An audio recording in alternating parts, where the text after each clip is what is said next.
Your Excellency, Mr. Secretary General Rutte, esteemed Director of the University of Sarajevo, professors, students, members of diplomatic corps, journalists, and NATO representatives. It is my great honor to welcome you to the Faculty of Political Sciences. Today's event is a testament to our commitment to open dialogue and to the strong partnership between Bosnia and NATO. We deeply appreciate Secretary General Rutte's leadership and engagement, especially at a time when security challenges require unity, determination, and strategic foresight.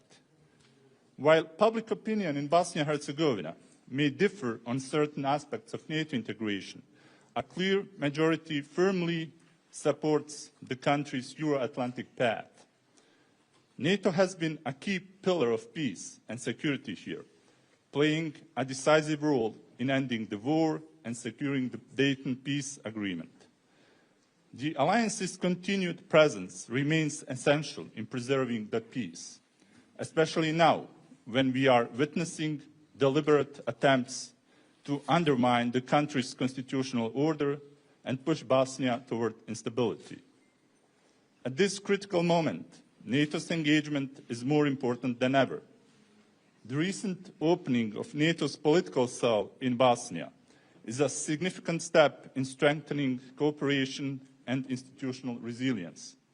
From the outset, this office has demonstrated remarkable activity, reinforcing the alliance's commitment to supporting Bosnia in maintaining stability. Any threat to the peace and security of Bosnia is also a challenge to NATO's credibility and a direct risk to member states that share borders with our country. Instability here could have a domino effect on the wider region, affecting not only our immediate neighbors, but also the broader Euro-Atlantic security framework. This is why NATO's continued engagement is essential, not only through political support, but also through concrete actions that reinforce Bosnia institutions in defending the constitutional order, ensuring that those who attempt to dismantle the country's stability are held accountable under the law is in the interest of both Bosnia and the broader transatlantic security architecture. Secretary General Rutte, your visit today carries immense significance. It sends a clear message of NATO's commitment to Bosnia and its institutions. I look forward to your insights and to a discussion that will further strengthen our partnership in upholding peace, security, and democratic values in the region. With that, I now invite you to take the floor.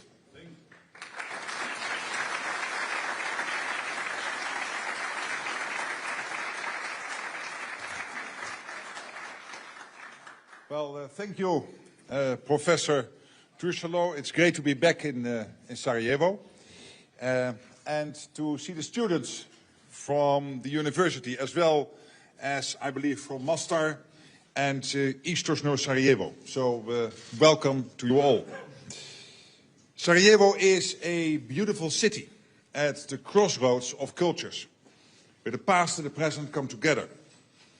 As a student of history myself, I've always been fascinated by this region's really complex past. And as a politician and a pragmatist, I'm excited about your prospects for a brighter future.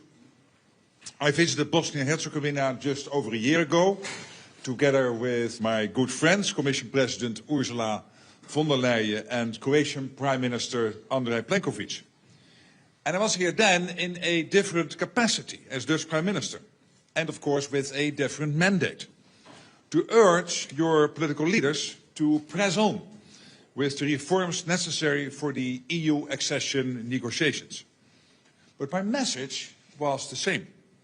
This country has an historic opportunity to set aside all differences and seize new possibilities. New possibilities that will put you firmly on the path of peace and prosperity, and allow you, the next generation, to flourish here in the heart of Europe. During my last trip, I visited the Memorial Center in Srebrenica. And I met with the mothers and sons who will never know that promise of a brighter future.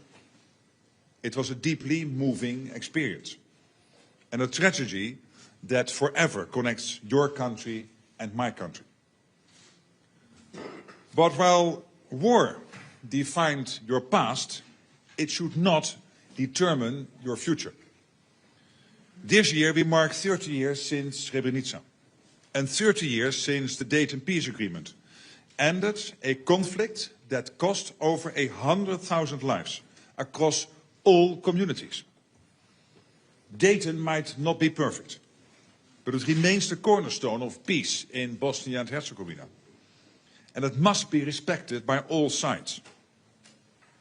Through IFOR and SFOR, and now supporting the EU's Operation EUFOR Althea under the Berlin Plus arrangements, NATO has been with you every step of the way. We are working together with you to build a stronger defense and security sector and to modernize your armed forces in line with NATO's high military standards, including through our defense capacity building projects and your participation in NATO exercises. Because security creates the conditions for your economy to grow and for all citizens of Bosnia and Herzegovina to prosper. Our NATO headquarters in Sarajevo and our newly established, as you said, Professor, political cell also support your reform efforts. NATO and the European Union complement one another. Reforms that your country implements through its partnership with NATO can help you on your EU path. But unfortunately, we have seen a rise in dangerous rhetoric and political infighting. Statements alluding to the end of Bosnia and Herzegovina are deeply troubling. Threats of secession and inflammatory actions are eroding the hard-won security of this country and are dangerous. They risk derailing your progress and taking you back to a divided past. My message to your political leaders today was that it is time to put that past behind. It is time to show leadership and have the courage to move forward together for the benefit of all. NATO is firmly committed to Bosnia and Herzegovina's sovereignty and territorial integrity. We will not allow a security vacuum to emerge or the hard-won peace to be jeopardized. I'm sending the same message of responsibility and reconciliation to your neighbors in the region too. Tomorrow, I will be in Pristina, where our KFOR mission helps to ensure a safe and secure environment for all communities in Kosovo under its UN mandate. I also spoke to President Vučić before coming here. Serbia is a long-standing partner of NATO and an important country for regional stability. A stable Western Balkans region matters for us all. And I want to see everyone in the region working towards this goal. You only need to look to your neighbors in Croatia, in Montenegro and in North Macedonia to see the benefits that Euro-Atlantic integration can bring. I know that different views persist, of course, on NATO membership, but that in the end is a sovereign decision for your country and your country alone. In the meantime, NATO will continue to build on our strong defense and security cooperation and support your path to reform and reconciliation, because your future is worth striving for. Dear friends, I know the University of Sarajevo, like NATO, celebrated 75 years since it was created last year. 75 years of bringing new ideas and perspectives for your country and beyond. Now the baton passes to you, to the next generation, to close the door on a troubled past and work together for a strong, stable and successful future. The history of this city, this country and this region is deeply enmeshed with Europe's destiny. your future should be too. So thank you for your attention, and I really look forward to our now starting discussion. Thank you so much.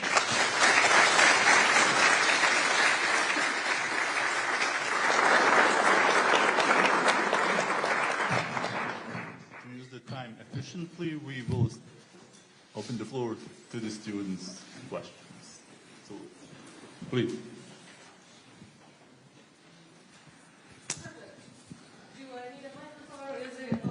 Yes, come in.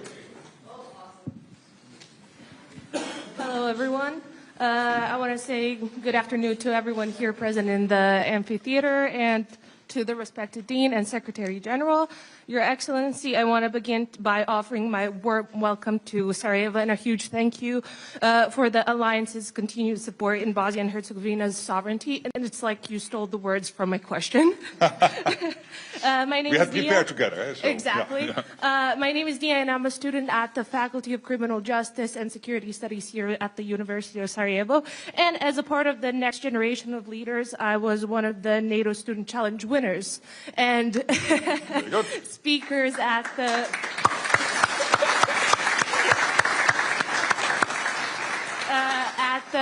at this October's P360 symposium, and I would like to ask you about a significant part in the NATO 2030 plan. Perfect.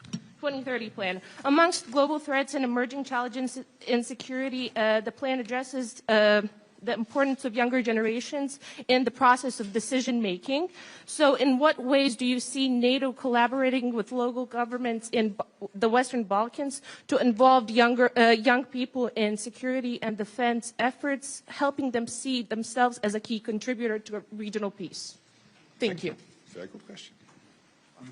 One more. First of all, good afternoon, and thank you for your time. Thank you for visiting Bosnia and giving us the time that we actually need right now. So, considering the escalating political crisis in Bosnia and Herzegovina, particularly the actions of Milorad Dodik, to effectively erase state competencies in the territory of entity Republika Srpska, how does NATO plan to respond to ensure stability and prevent further escalation? Well, to start with the first question, of course, in NATO, we are working with many young people. When you would come to Brussels, maybe you've been at the headquarters, there are many young people working there, and it is really important. I'm so happy to hear that you are so motivated to do this, also studying at this wonderful institution. So we need young people to get involved, and security, our collective defense, it is worth striving for and spend time on. And we cannot leave this to the senior generals or to the senior older politicians. We need the young people to really step up. And by the way, I hope that you will live by the creed of saying sorry afterwards and not always asking for permission at the beginning, because that is important. Otherwise, nothing changes. So try stuff and push the boundary, push the envelope, and I guess you will. So thank you. And on the Dodik question, I already this morning had a press conference, and I made all the statements about us supporting the territorial integrity, the sovereignty. We will not accept a security vacuum.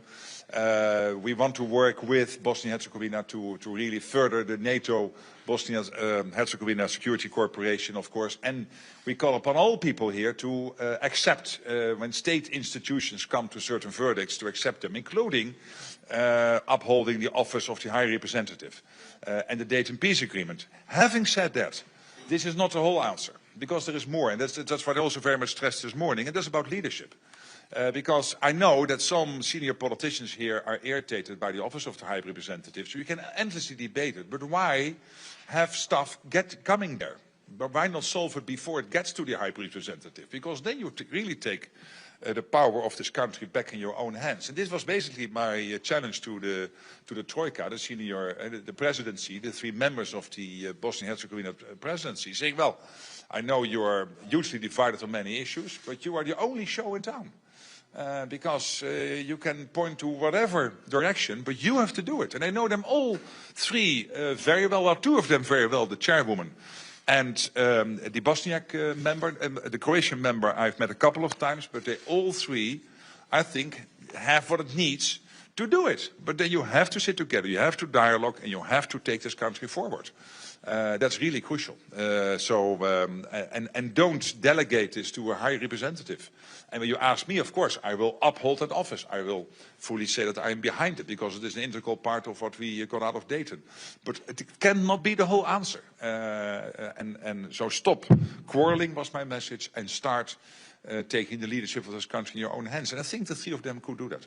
So I hope they will. It's really important because we are at a quite vital juncture now in history. Okay, thank you. Okay. Sir. I think it's working. Hi. Yeah. Welcome to Sarajevo. My question is how closely is NATO cooperating with the European Union and the other international actors to address Republika Srpska leadership threats to sovereignty of Bosnia, and what additional steps can be taken jointly? Thank you. Hello, welcome to Bosnia and Herzegovina. Thank you for coming in this time of needs. And my question for you is, how concerned is NATO about Russia's hybrid warfare tactics, including disinformation, campaigns, cyber attacks, and political interference in the Western Balkans, particularly given their potential to exacerbate ethnic tensions and undermine regional stability? Well, thank you for both questions. On the first one, NATO is not here particularly looking at Republika Srpska. We are here to help for you guys in Bosnia and Herzegovina to build the armed forces, to get things going, and to support, of course, what the European Union is doing here. But it is not particularly geared towards Dodik or Republika Srpska or whatever. Of course, we are worried, and that's why I'm saying we cannot have a security vacuum in Bosnia, Herzegovina, and we need for leadership to take responsibility. On the second question, this is a broader issue, not only the Western Balkans. And we have had a huge debate in NATO about this whole issue of hybrid threats, which I think sounds a bit cuddly. And these are not hybrid threats when you look at what happens all over Europe, not only Western Balkans.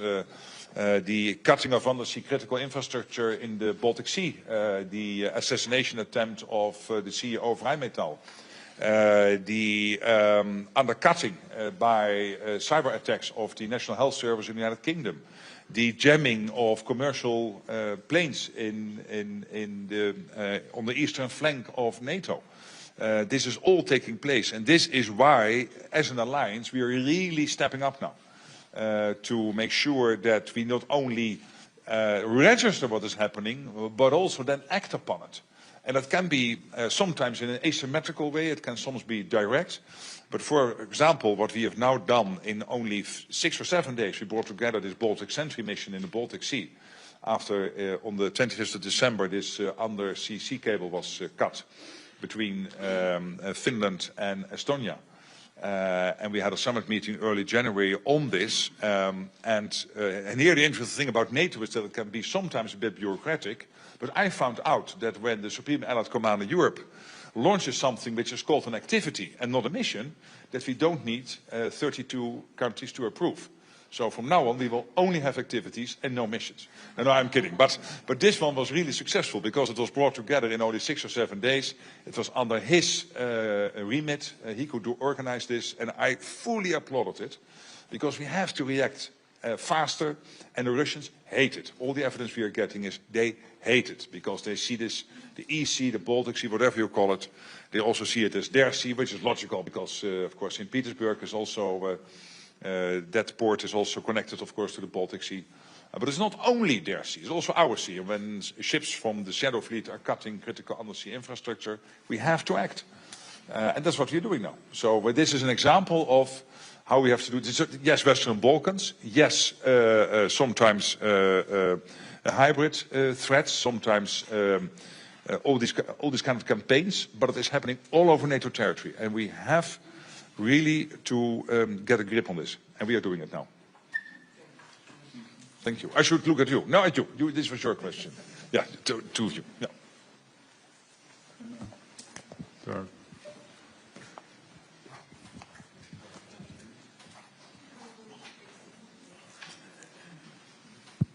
Okay, it's working now. Good afternoon. I would like to stay relatively on topic with the cyber threats question. There's recently been an AI summit in France where the EU has pledged about 150 billion, correct me if I'm wrong, to AI development. Following that, France has pledged an even greater amount of money in an AI program of their own. And after the two events, J.D. Vance has stated that the United States are planning to remain a leader in... J.D. Vance has stated that the United States are planning to remain a leader in the AI development. So my question is a two-part question. Are you worried that there may be a rift in the AI development happening within NATO for its uses for defense and security? And is NATO planning on developing programs for the use of AI in defense and security of their own?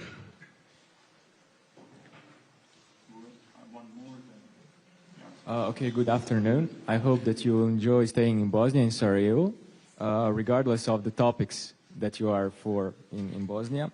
My question is, during recent NATO meetings, you stated that Ukraine must negotiate from the position of strength. So how would a potential peace settlement perceived as favorable to Russia influence nationalist and separatist movements within Bosnia and Herzegovina? Thanks. Yeah, on the first question, I mean, this is a healthy competition. And I think we need the US here, because the US is the leader on many of these developments. Look what happens on the West Coast in the US, in Silicon Valley. It's about the size of the half of the country I come from in terms of the economy and the impact it has. About $500 billion economy there in Silicon Valley, in the Bay Area, so around San Francisco. And so much of all of this innovation and entrepreneurship and the startups, some literally still starting in the attic of the garage, as we think of this, and in an almost romantic way. But this is still the United States. And I'm not sure that you can completely get into competition with that from the government.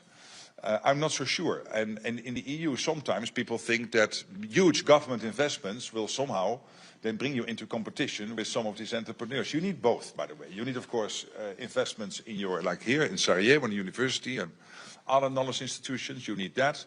But you also need a conducive environment for young people to start a company, to be successful. You need a culture in which success is celebrated. Instead of, oh, you earned a lot of money, so now you're a bad guy. No, it's positive when you earn a lot of money. Myself, I'm not so much interested in money because I have other stuff on my mind. But if you love money, get it and be successful. And I applaud you, because probably you will then hire people. You will start new things. You will invent something, whatever. So I think you need both. And so I'm both with France and the EU on this, but also with J.D. Vance. And him saying, I didn't know that quote, but if he said the US will stay ahead, that's the sort of competition we need. That's positive, and that will not hurt NATO. Because in NATO, when it comes to AI and quantum computing and all of this, we have programs to make sure that when it comes to the defense application here, we work together. We do that in NATO headquarters in Brussels through all kinds of initiatives. But particularly important here is Allied Command Transformation under Admiral von Jay, who works from the US to make sure that all over NATO we get our hands on the latest technologies. And in the past, they would think about a world in 2100. But since a couple of years now, and particularly with this new admiral leading that operation, it is not only about the world in 2100, but also about the relevance now. For example, this Baltic Sentry mission uses some of the insights from, where it comes to sea drones, some of the insights from this Allied Command Transformation. So we grab that together. A bit of a competition is no problem, and particularly not between the US and the EU. That's good. That keeps us all sharp. And again, speaking to the EU, create a conducive environment for young people to start companies and celebrate when they are successful. It really helps. We can not only do this from the state side. And on the second question, I mean, I think it is good that President Trump tried to break the deadlock on Ukraine. But of course, there is no peace deal yet. This is all still work in progress. There will be a meeting tomorrow between the Ukrainians and the United States. There has been a meeting between the United States and the Russians. And we'll have to take it from here. And in Europe, people are thinking of what could a security guarantee mission look like if that would be necessary to preserve a ceasefire / a peace deal in Ukraine. But I think President Trump is right. There is no peace deal yet, I would argue. But at the same time, you have to think, of course, already how to preserve a peace if it comes in the future. And there are many models to do that. And one of the models is now being worked through by the French and the Brits. So I think that is all positive, and hopefully we will get there soon. But obviously it has to be a good deal, because there is one guy who will at the end judge the outcome of all of this. And that is the General Secretary of the Communist Party of China, Xi Jinping. And if he feels that it was Russia coming out on top and not the West, he will start thinking, hey, that's an interesting development. What does it mean for my ambitions? And we know his ambitions in the Pacific. And we know that the US is very worried about that. So we need a good deal for the Ukrainians, but also for world peace.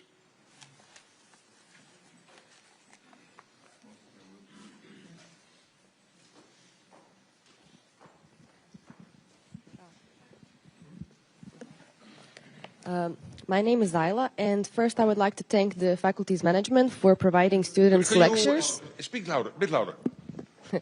I would like to thank the faculty's management for providing students lectures and conversations from prominent figures of political and security world. And I would like to thank you, sir, for accepting that call and being willing to answer our questions. So given the recent political crisis caused by Milorad Dodik's successionist moves in Republika Srpska, how does NATO see its role in safeguarding Bosnia's territorial integrity, especially if internal destabilization is encouraged by external actors like Russia? Thank you.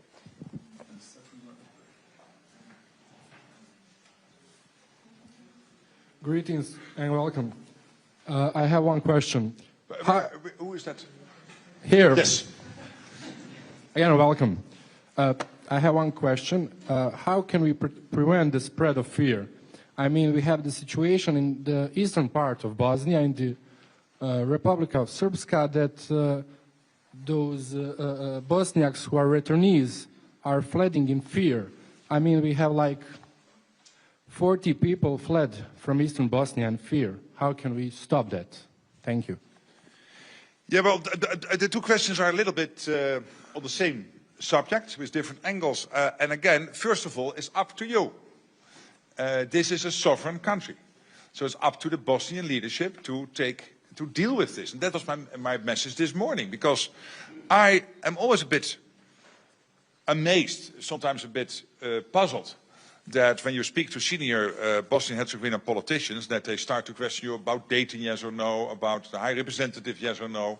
And my reaction always is, hey guys, if you don't like it, take things in your own hands as a collective. And that's why your presidency has been well designed, because you have the three big groups here in Bosnia-Herzegovina represented in the presidency as it is currently organized. But that means moving from commenting on things to taking leadership. And they can. I mean, as I said, I know them all three, so why not? And it means dialoguing. It means sitting together. My country was built. I mean, my country would never have existed with all the infighting we had through the ages if people would not sit together and try to build bridges and maybe have agreements to disagree, etc. But part of that, of course, is accepting realities. And there is a court ruling, we have Dayton, we have the High Representative, and all these institutions need to be respected. We have you for Althea here, with the full backup, of course, of NATO and support. NATO particularly busy here with helping you to build your military and your capabilities in the security domain. By the way, when you speak to your politicians, they could spend a little bit more on their armed forces. 0.78% is even less than Luxembourg, and Luxembourg is the absolute laggard at the moment in Europe when it comes to defense spending. So please, at least surpass Luxembourg. You could. And this, you could say Luxembourg is very rich, yeah, but this is a GDP key. Eh? So this is how much you spend compared to your GDP, and then 0.78%, and then almost 90% of that spent on salaries and not on other stuff. It's not good. So it has to be increased, and I very much push that message, both with the presidency as well as with the chairwoman of the Council of Ministers, because that is important. But again, NATO is not here to focus on Dodik or Republika Srpska. It is here to help you to keep this country safe. And as I said, we cannot have another security vacuum in this country. It's not acceptable.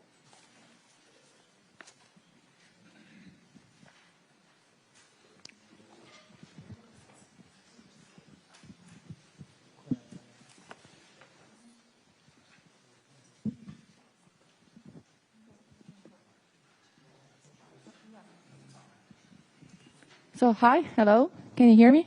Yeah, maybe if you... Yes, I will try. Yeah. All right, so hello everyone, welcome. Thanks.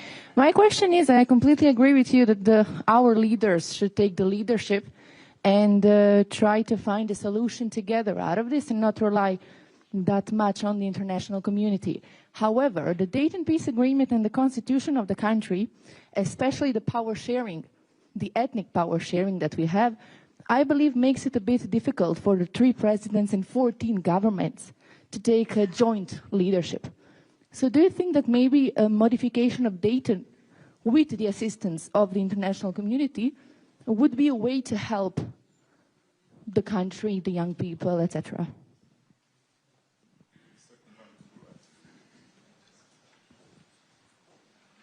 Hello once again. Thank you for visiting our faculty and our country. Let's say I'm a future Bosnian politician and you are my political advisor. How would you advise me for my country to enter NATO when I have half of the country who doesn't really like NATO? Thank you. Well, I'm not sure that even I then will be able to solve that. But to that second question, and by the way, thank you all for being so extremely welcoming, and thank you for being here again. It's really a wonderful opportunity, this exchange. Again, NATO, yes or no, membership and becoming an ally is a sovereign decision for every nation. So in the end, you've got to somehow solve that. And if you understand that you will be in favor, so let's assume you are the senior politician here, it means dialoguing with your colleagues. And by the way, when you do not agree yet on exactly the outcome, design a roadmap. And the nice thing about NATO and Bosnia-Herzegovina is that we have a roadmap. Maybe not officially declared, but when you look at it, we now have an agreement on the reform program 2024. We hope to have an agreement on the reform program 2025 soon. This DCB package, we are working on that. Again, it is not an alternative for more defense spending here, but it helps in other areas. We are working on bringing the relationship on a more secure footing in terms of what is then called an ITTP, is that the right abbreviation? And that is a sort of program which builds on what we are doing so far, but much more detailed. And we have that with many countries, so that's all happening. And that's exactly what I said this morning. We might not agree on yes or you might not agree yes or no NATO membership, becoming a full ally, but we do agree both on practical steps going forward. And then sometimes when you do that, you think, hey, this is great, we should have more of this. Well, if you want even more, you have to become a member. That time comes, not yet, but at a certain time you would say, yeah, we now have the full deal. Why not become an ally? And that's also to the other question on Dayton. I think if you look in the 50 or 100 years, you probably would not have Dayton as it is now. Probably you have made changes to it. But again, you have to do it with the 3 constituent peoples, the 3 big groups in this country together. It's again about dialoguing, and again this could be about a roadmap, if you want to change things. And again, it could start by taking the affairs in your own hands. So not complaining about the High Representative, but not needing the High Representative because you take your own sovereign decisions. But then you need to agree with the 3 groups. And I think that's possible. And the good thing about the design of that Troika presidency is that they all, of course, have their own relations with their own real constituents. So not only constituent peoples, but let's say constituencies. They have those relations. They can dialogue with them. They can move forward. So that's how I would do it. When you do not agree on a roadmap. It always helps. You have to do it step by step. But at least take decisions. And as Tony Blair said, there's nothing... You can take sometimes wrong decisions. The worst thing is not taking decisions. That's the biggest risk. Your voters will always accept wrong decisions. They will not accept not deciding. Can you hear me? Okay, perfect. Sure. Okay. Hello, everyone. Thank you again for coming, sir. I'll just cut to here. Yeah. Sorry, I'll just cut to the chase. You already previously have emphasized the importance of renewing the mandate of EUFOR in Bosnia. My question is, if this renewal were to face any obstacles, like let's say Russia vetoing it, what would be any contingency plans from NATO for security and stability for this country? Is this going to be just reinforcing the existing mission, or it's going to be forming a new one, like stabilization forces till 2004?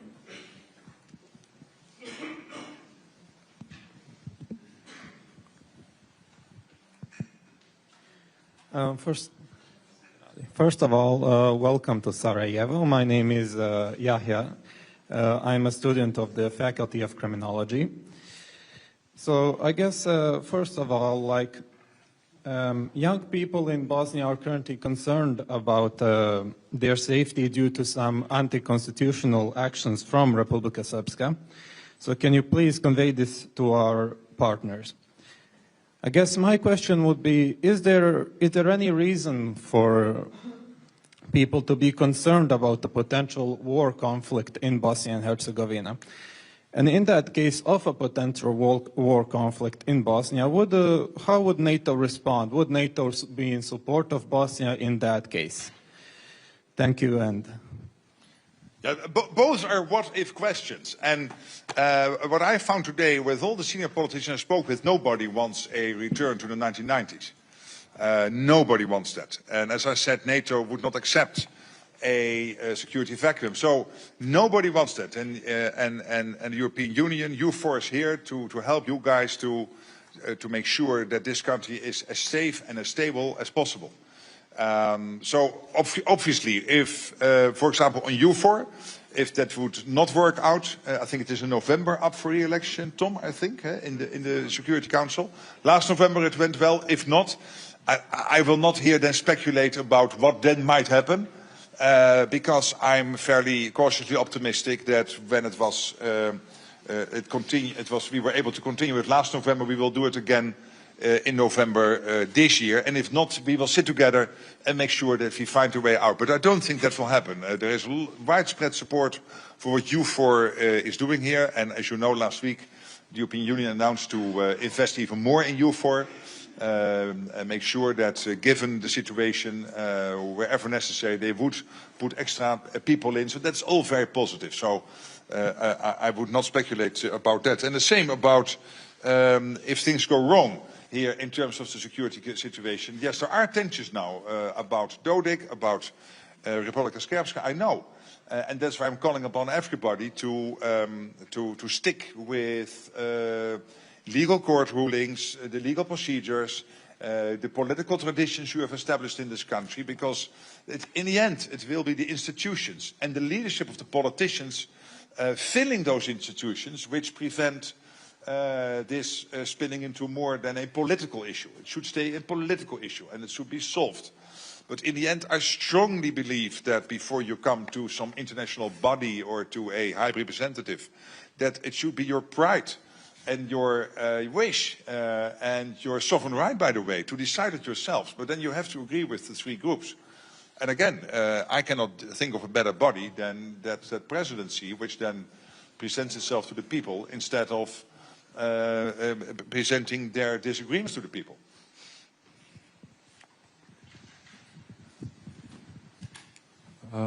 Hi, sir. Ivan from Security Studies Mostar.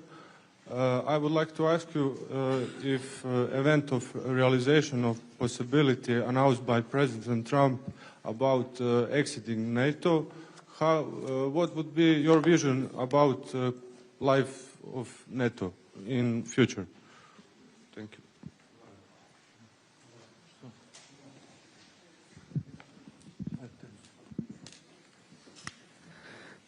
Hello. Hello.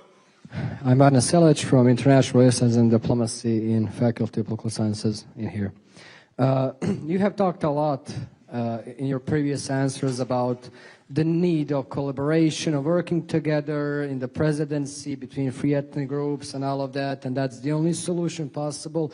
And while I think all of us generally agree that that's the way it should be, let's respectfully take a step back and analyze who are we supposed to work with. The largest party in Republic of Srpska is Dodik's party, which gets the most votes from the citizens, which is a pro-Russian, secessionist, nationalist, far-right party.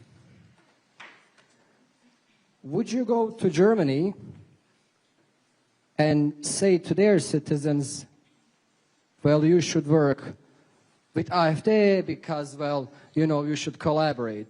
Would you go to Austria and say to them that they should work together with their far-right party? I think when we're speaking about working together, we are either ignoring the fact that we are supposed to work with a far-right party from Republic of Srpska.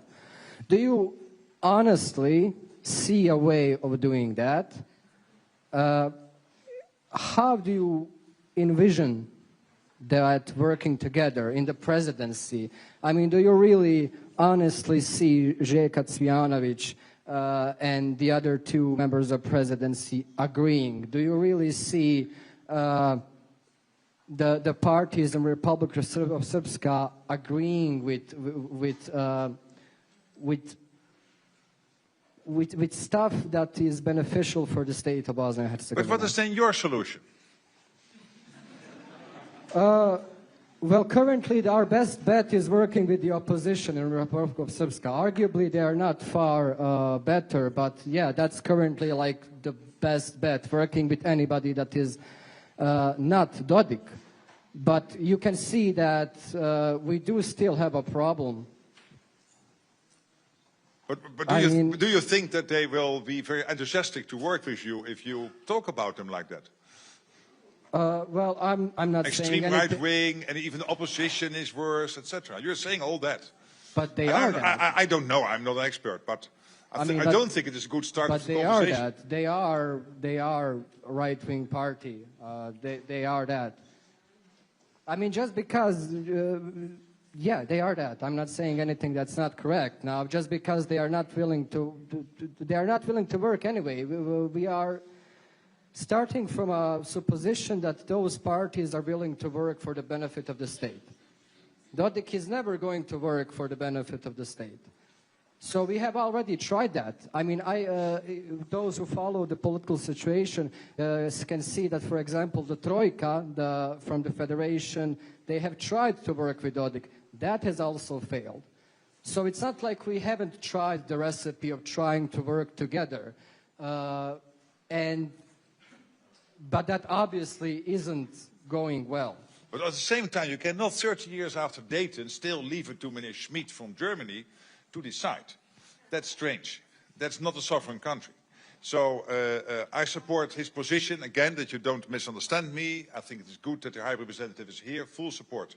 But in the end, for Bosnian politicians, Bosnian-Herzegovinian politicians to refer to somebody from outside the country is not grown-up behavior. I really don't think that is. And that's why I'm saying you've got to find a way out of this. And you have to organize yourselves. You are all highly versed, very communicative, very well phrased in your questions. So bang on the doors of those politicians and make this happen. And don't hope and stop hoping that somebody outside this country will save you. In the end, I said NATO is committed totally to our relationship. We are committed to your sovereignty and territorial integrity. We will not accept a security vacuum. But having said all that, it would be strange that some outside body would have to deal with this. But respectfully, we haven't created this system. The international community did. Created them so after 30 years. You're the next generation. Some sort of responsibility towards us.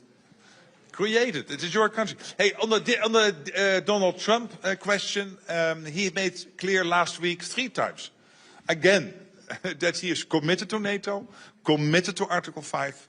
So that's absolutely clear. And we had a meeting last week with the ambassadors in Brussels, and some were worrying and saying, yeah, but can he not be a bit clearer? I said, well, you could also have turned on your television, because he was very clear 3 times last week. Or 2 weeks ago it was, when we had the visits of Starmer, Prime Minister UK, and President Macron, and also the first half hour of the Zelensky visit. He was extremely clear, committed to NATO, committed to Article 5. I was on the phone with him. I hope to visit him soon, and I have no doubt there. US is committed to NATO, but they expect the European side, and by the way also the Canadian side of NATO, to spend much, much more on defense and have a fairer burden sharing, which is totally logical, because we are really funding some of our social programs here in Europe because the US is spending more on defense than we are, and that's not fair. So there he's totally right. And when you look at last week, the 1 trillion announcement in Germany, the 800 billion announcement coming out of the EU, the announcement from Denmark, the UK and others, the Czech Republic, Belgium, we are getting there. We are ramping up defense spending, so now we have to produce. That's the next problem, produce enough defense industrial products. Hi, well, once again, thank you for coming here and answering our answering our questions. I have a question considering the United States of America and how much influence the United States of America has on the Western world, especially the Balkans, and the political situation that is currently happening there with Donald Trump taking up presidency. How do you see that political situation affecting Bosnia and Herzegovina?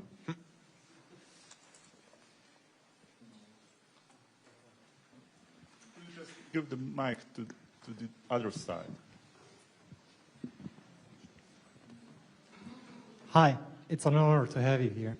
I have a question on the part of the DCB program. So DCB, yeah. Yeah.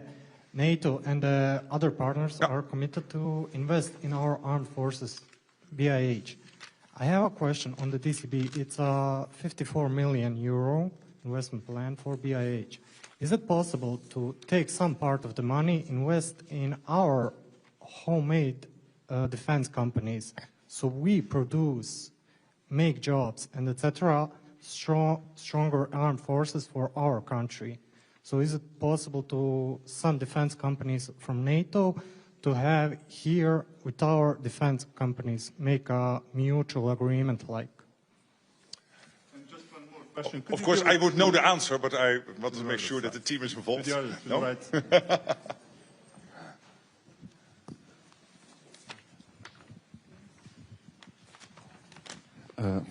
Thank you. Hey, good other afternoon. side of the room. Yes, this side we are ex-students actually.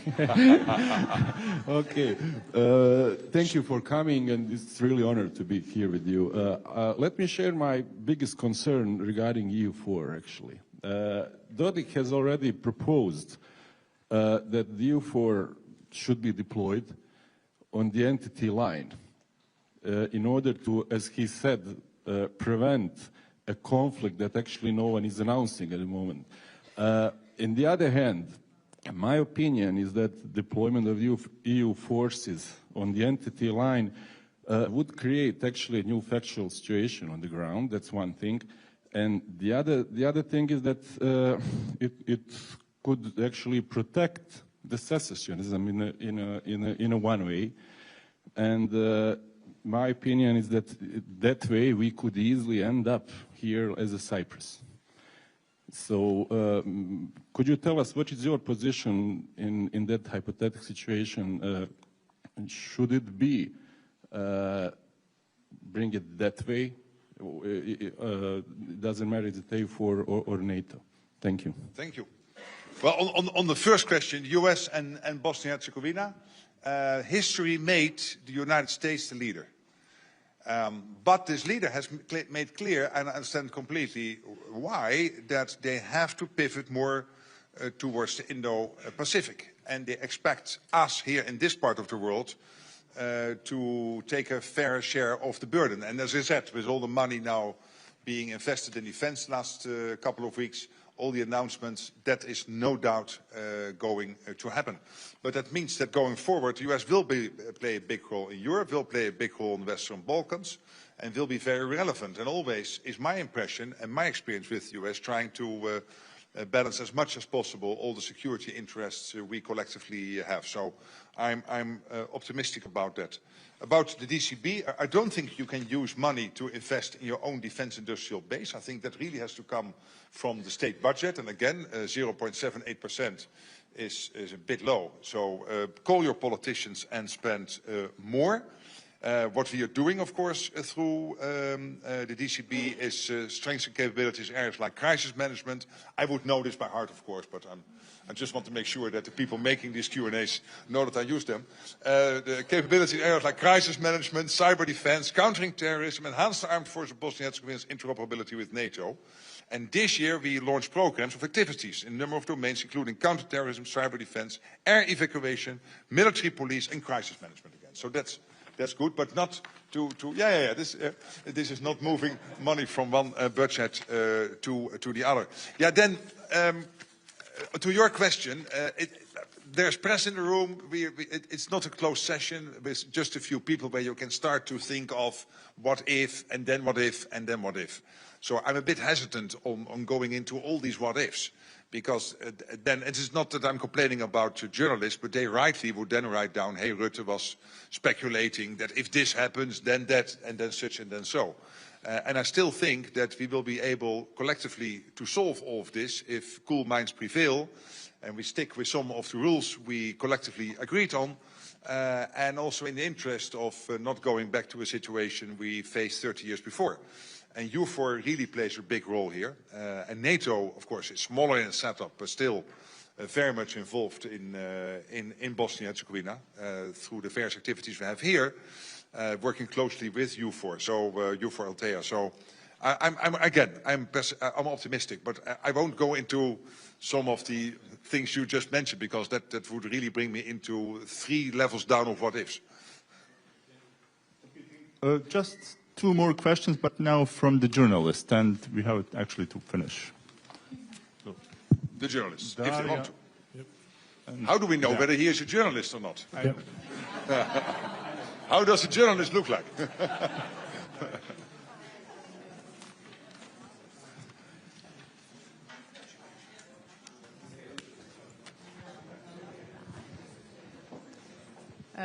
Mr. Rutte, Daria Šito-Sučić, Reuters news agency. I mean, you already mentioned something, and there were questions about actually this U.S. request for more allocations to NATO and for defense. Actually, I just wanted your comment on the last week's statement by Donald Trump saying, U.S. President Donald Trump saying, if NATO members don't pay, U.S. wants to defend them.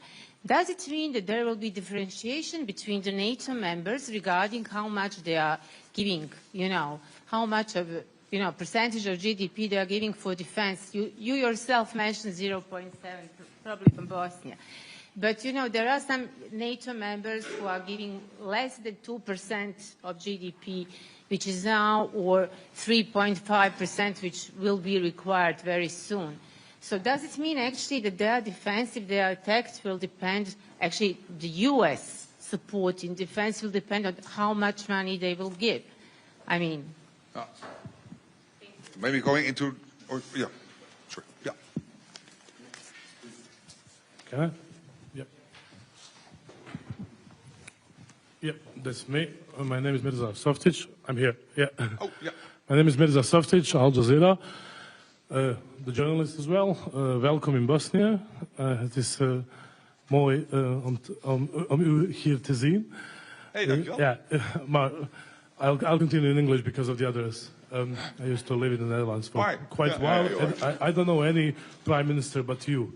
I've been there for 13 years. The Netherlands is still democracy, but I was a bit wrong. Yes, let's say that, yeah.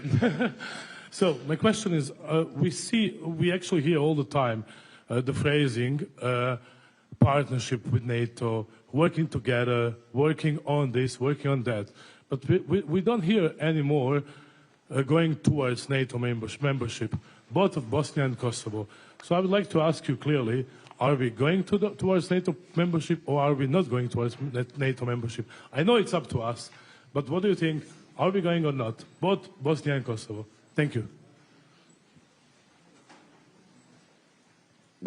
Yes, well, I'll start with that question and come to your question. At the end, you gave the answer. It is up to the Bosnian authorities, of course, Bosnian-Herzegovinian authorities. For me, very difficult to predict. What I'm seeing is a deepening cooperation. With everybody I spoke to today was very positive about taking the next steps.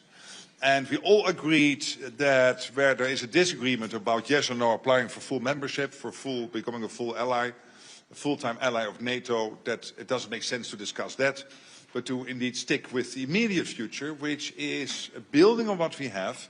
And that's what we are doing through the DCB, through the IPPP, the fact that the reform program was agreed now for 2024 in March this year. And the Council of Ministers told me they want to adopt the reform program for 2025 soonest.